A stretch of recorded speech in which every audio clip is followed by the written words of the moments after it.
మీకు ఈ వీడియో నచ్చినట్లయితే వీడియో క్లిక్ చేసి ఛానల్ని సబ్స్క్రైబ్ చేసుకోండి. ఇక భూమి కృష్ణప్రసాద్ ఇద్దరు మాట్లాడుకుంటుంటారు గదిలో. నువ్వు గగన్ని కలిసావా, వాడు నిన్ను ప్రేమిస్తున్నానని చెప్పేశాడా అని కృష్ణప్రసాద్ అడుగుతూ ఉంటాడు. చెప్పారు మామయ్య, మీరు చెప్పింది నిజమే, ఆయన నన్ను ప్రేమిస్తున్నారు అని భూమి ఇక బాధపడుతూ చెప్తూ ఉంటుంది. మరి నువ్వు చెప్పాలనుకున్న మంచి మాటకి నీ కన్నీళ్ళు ఎందుకు అడ్డు వచ్చాయమ్మా అని కృష్ణప్రసాద్ అడుగుతూ ఉంటాడు. ఇక గుడిలో జరిగిందంతా కూడా ఇక భూమి చెప్తూ ఉంటుంది కృష్ణప్రసాద్తో.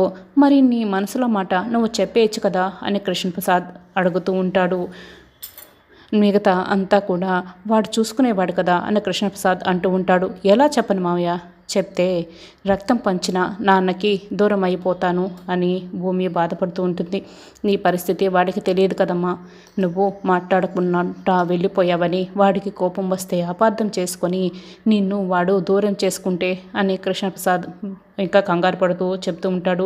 అప్పుడే భూమి అయితే బాధపడుతూ అదే కదా మామయ్య నా దురదృష్టం, నేను ఏమీ చేయలేని స్థితిలో ఉన్నాను అని భూమి అయితే బాధపడుతూ ఉంటుంది. కృష్ణప్రసాద్ ఇక గుండెలపై పడుకోబెట్టుకొని తల నిమురుతూ ఓదారుస్తాడు. ఇక భూమి ఏమి సమాధానం చెప్పలేదని గగన్ బాధపడుతూ బార్కి వెళ్ళి అక్కడ బేరర్ మందు తీసుకొచ్చి డైనింగ్ టేబుల్ పెట్టడంతో ఆ మందు తాగటానికి రెడీ అయిపోతూ ఉంటాడు.